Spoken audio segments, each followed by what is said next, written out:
महत्वपूर्ण है कि आज हमारी पार्टी के राष्ट्रीय प्रवक्ता, जिनको पार्टी के राष्ट्रीय अध्यक्ष माननीय नीतीश कुमार जी ने जिम्मेवारी दी, आज वह भी हमारे संवाददाता सम्मेलन में उपस्थित है। यह हम लोग के लिए महत्वपूर्ण पक्ष है। पार्टी के हमारे प्रदेश के प्रवक्ता प्रोफेसर डॉक्टर निहोरा प्रसाद यादव जी और दो दायित्व का निर्वहन करने वाली पार्टी के प्रदेश प्रवक्ता और महिला जनता दल के प्रदेश अध्यक्ष डॉक्टर भारती मेहता जी, इलेक्ट्रॉनिक प्रिंट एवं छायाकार मित्रों, आज का ये संवाददाता सम्मेलन मूल रूप से राज्य में जो विपक्ष की पार्टी राष्ट्रीय जनता दल व मुद्दों की बात नहीं कर रहा है।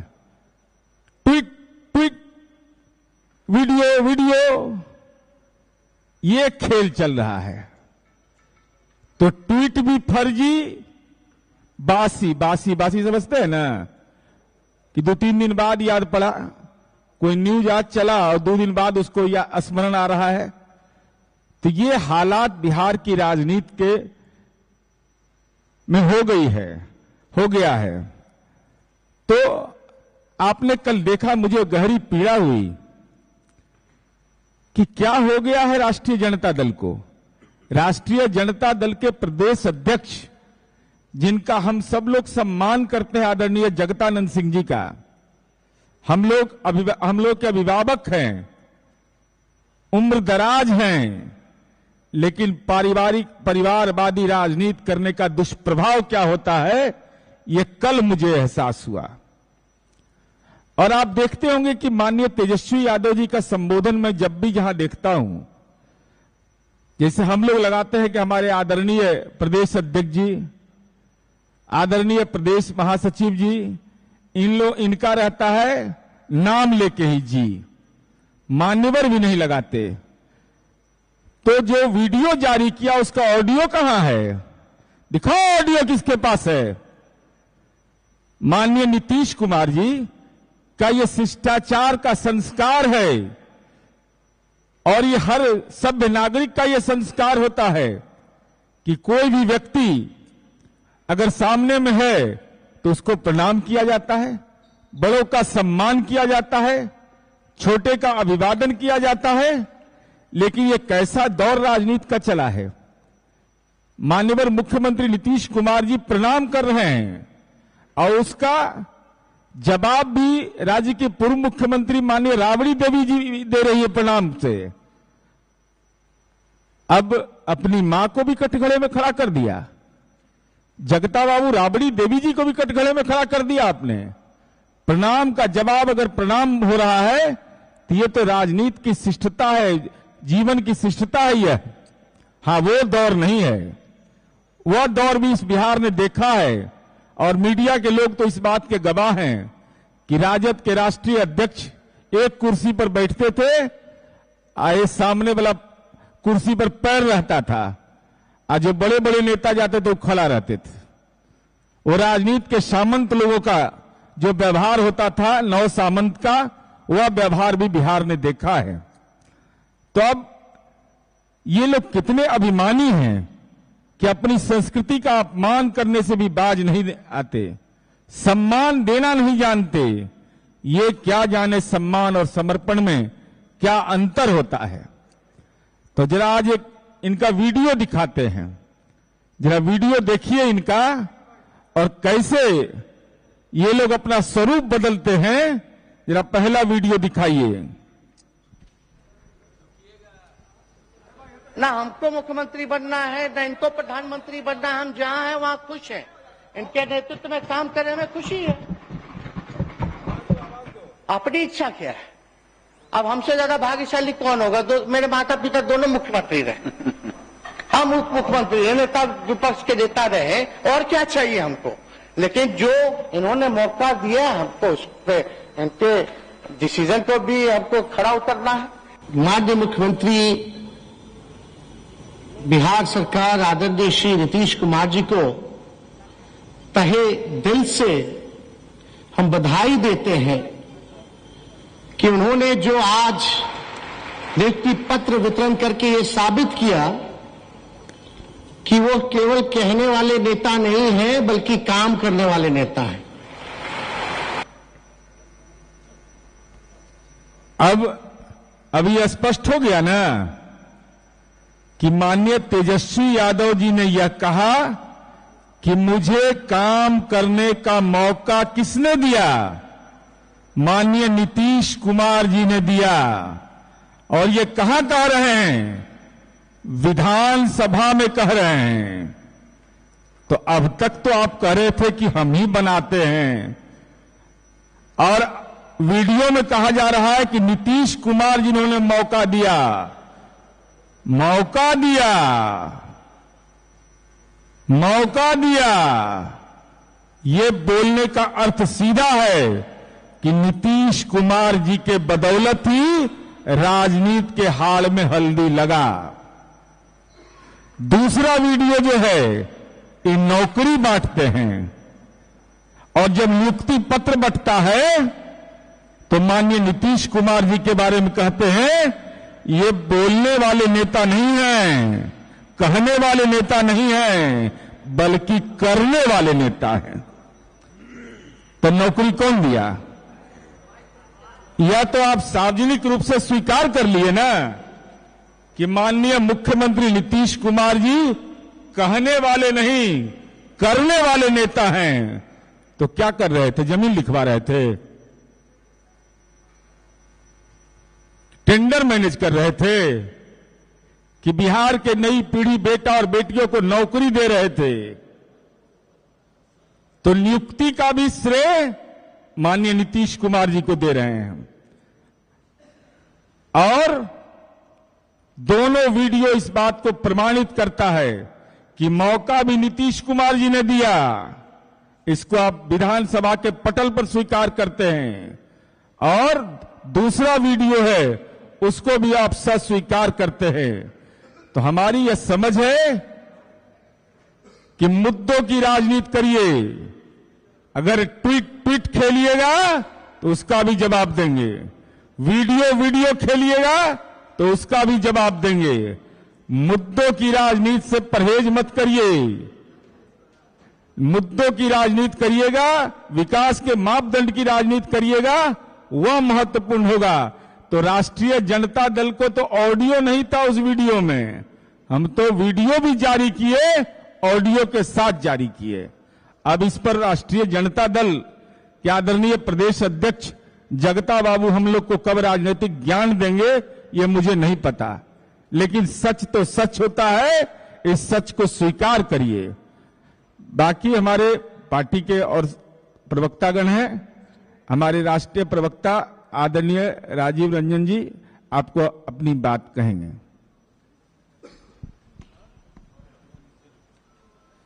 अभी बिहार के मुख्य प्रवक्ता नीरज कुमार जी ने काफी विस्तार के साथ राजद अध्यक्ष जगदानंद सिंह जी के द्वारा लगाए गए आरोपों का वीडियो और ऑडियो के साथ जवाब दे दिया है। और विमर्श, स्वस्थ विमर्श की ये शर्त है कि अगर आप कोई बात कहते हैं तो आपके पास सबूत हो। सबूत उनके पास हो नहीं सकते हैं। देखिए, बिहार के जो पिछले 19 वर्षों का सच है, लोकप्रिय मुख्यमंत्री नीतीश कुमार जी जिस गठबंधन के चेहरा बने, उस गठबंधन को बिहार की जनता ने आंख मूंद कर आशीर्वाद दिया। और लालू जी, तेजस्वी जी, राबड़ी जी, जगदा बाबू, सभी नेताओं को एक बात का स्मरण कर लेना चाहिए कि 2010 में उनकी पार्टी रसातल के करीब पहुंच गई थी। उनकी पार्टी समाप्ति के कगार पर थी, हमने उन्हें संजीवनी दी। इसलिए गिड़गिड़ाने का सवाल क्या है? अगर 2 बार उनके साथ हम लोग गए तो निसंदेह जो अनुभव हैं वो ये बताते हैं कि इनके साथ काम करना नीतीश कुमार जी की कार्यशैली के अनुरूप नहीं है। और उन्होंने बार बार दोहराया कि भविष्य में कभी भी हम राजद के साथ नहीं जा सकते हैं। एनडीए के साथ वर्षों का साथ रहा है और हम एनडीए के साथ बने रहेंगे। अब देखिए, शासन के ये दो जो मॉडल हैं, मैं केवल नौकरियों की बात नहीं करूंगा। गड्ढे सड़कों में थे या सड़क गड्ढे में, बिहार ने 90 से 2005 का वो दौर भी देखा है। न पुल पुलिये, न बिहार में बिजली। कई कई दिन तक बिहार के कई गांव में और शहरों के अनेक इलाकों में बिजली का दर्शन नहीं होता था। और आधारभूत संरचना के अविश्वसनीय, अकल्पनीय विस्तार के साथ, जो न्याय के साथ विकास का जो एक फलसफा, जो जिस फिलॉसफी के साथ नीतीश कुमार जी सार्वजनिक जीवन में आए, आम जनता का कैसे सशक्तिकरण हो, अति पिछड़े वर्ग हो, महादलितों की जो जातियां हैं उनका शैक्षिक और कौशल विकास की दृष्टि से कैसे उन्नयन हो, इस दिशा में हम लोगों ने काम किए और विकास योजनाओं का लाभ सीधे तौर पर उन तक पहुंचा। लगातार ग्रोथ रेट में देश में हम 2 अंकों में वृद्धि दर दर्ज कर रहे हैं और विकास को जिन ऊंचाइयों पर नीतीश कुमार जी ने पहुंचाया, हम ये मानते हैं कि जो एनडीए की केंद्र सरकार है और बिहार में नीतीश कुमार जी के नेतृत्व में जो बिहार में एनडीए की सरकार है, दोनों का एक साथ मिलकर काम करना बिहार के विकास को नई ऊंचाइयां देगा।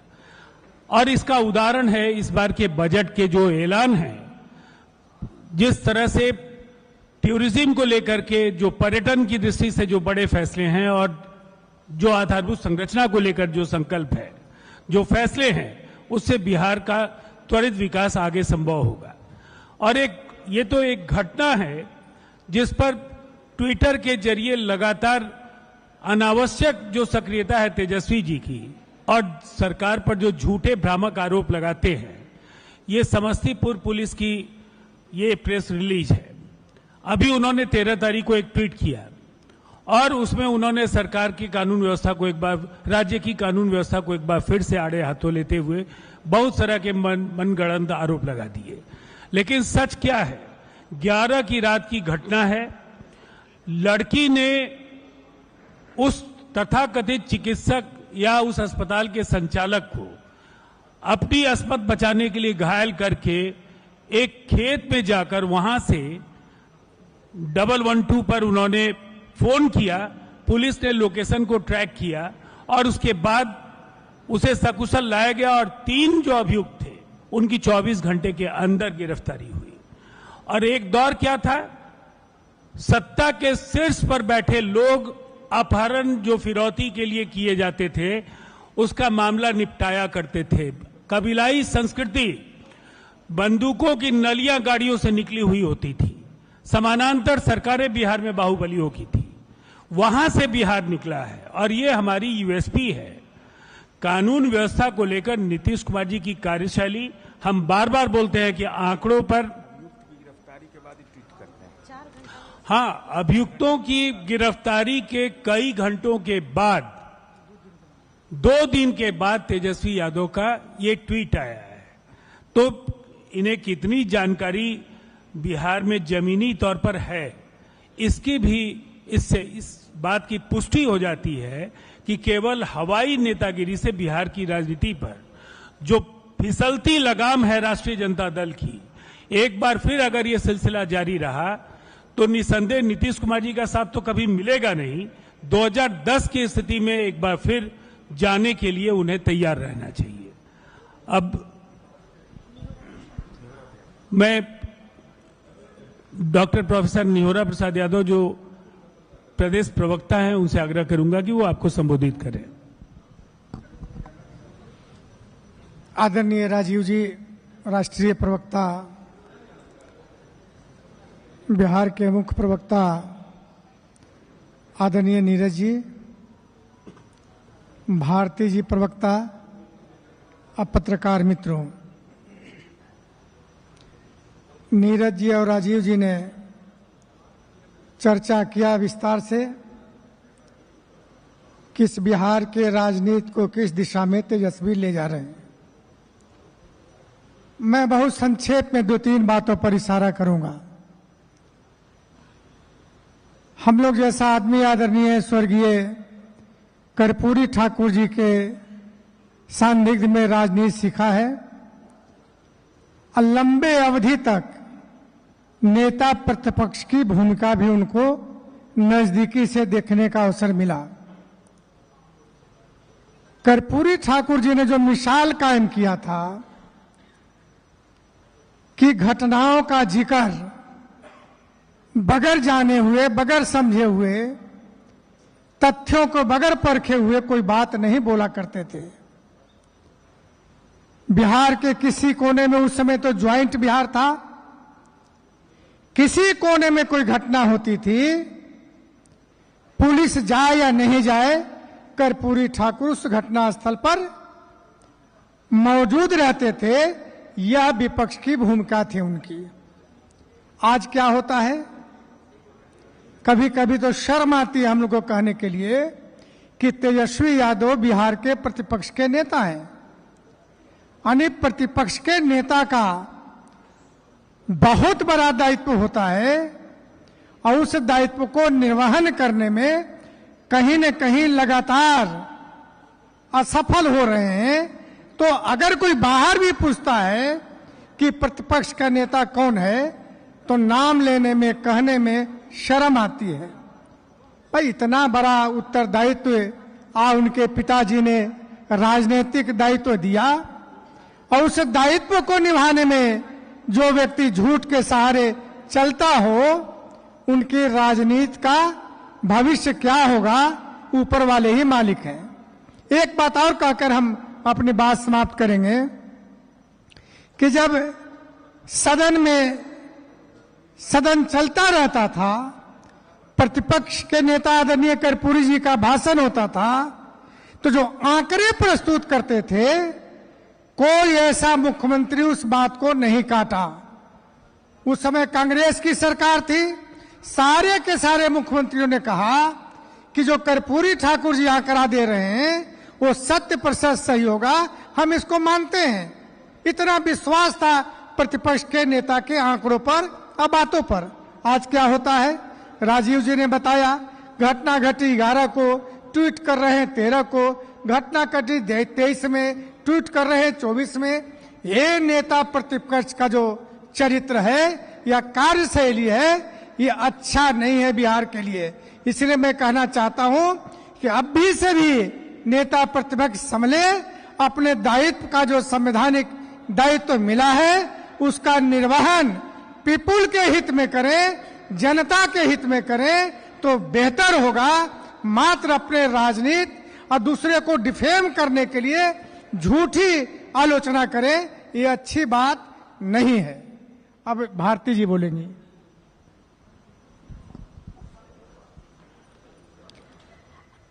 आज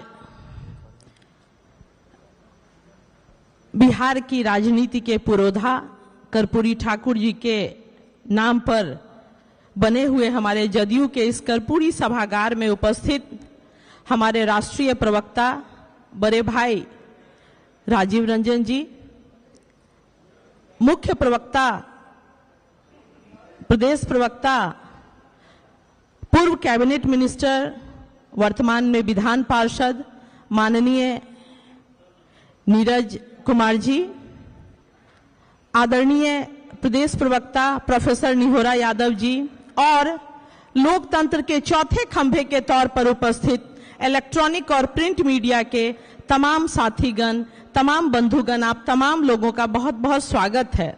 और स्वागत इस विषय पे कि लोकतंत्र के चौथे खंभे में आज इलेक्ट्रॉनिक मीडिया का प्रभाव बहुत व्यापक हो गया है। और आज मैं जिस विषय पे बोल रही हूं वह विषय यही है कि बहुत दुर्भाग्य की बात है कि बिहार के ट्विटर बॉय, जो हमारे नेता आदरणीय नीतीश कुमार जी के आशीर्वाद से उप मुख्यमंत्री बनने का उन्हें सौभाग्य मिला था, पूर्व मुख्यमंत्रियों के पुत्र हैं, राजपुत्र हैं, मगर राजनीति में लगातार तेजस्वी यादव जी मेहनत करना पड़ता है, सामाजिक सरोकारों से संबद्ध रहना पड़ता है। तेजस्वी यादव जी ने 13 सितंबर शाम 6:36 पे उन्होंने एक ट्वीट किया और ट्वीट था, अवैध बंदूक कारखाना मढ़ौरा छपरा में पकड़ा गया, जिसमें तेजस्वी यादव जी ने आरोप लगाया कि अवैध बंदूक कारखाना का मालिक जदयू के राष्ट्रीय अध्यक्ष और बिहार के माननीय मुख्यमंत्री नीतीश कुमार जी के दल का व्यक्ति है।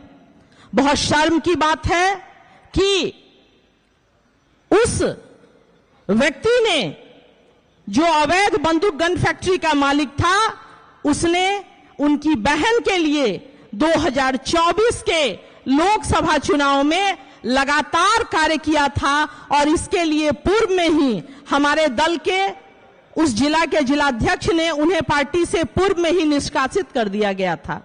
बहुत दुर्भाग्य की बात है कि वो इस तरह की गलत बयानबाजी करते हैं और साथ ही राजद के तमाम जो वर्कर हैं और साथी हैं, उनके लिए भी एक पॉलिटिकल वर्कर के नाते मैं सहानुभूति रखती हूं कि भाई आप लोग तो ऐसे दल के नेता के लिए काम कर रहे हैं जहां आपने उनकी बहन के लिए 2.5-3 महीने उस तपती जलती में काम किया, वो आपको पहचानते तक नहीं कि आपने राजद में काम किया कि वो जदयू के वर्कर हैं आप। बहुत दुर्भाग्य की बात है ये राजद के साथियों के लिए, जो बड़े बड़े धनपति और भूपति नहीं है वैसे वर्करों के लिए।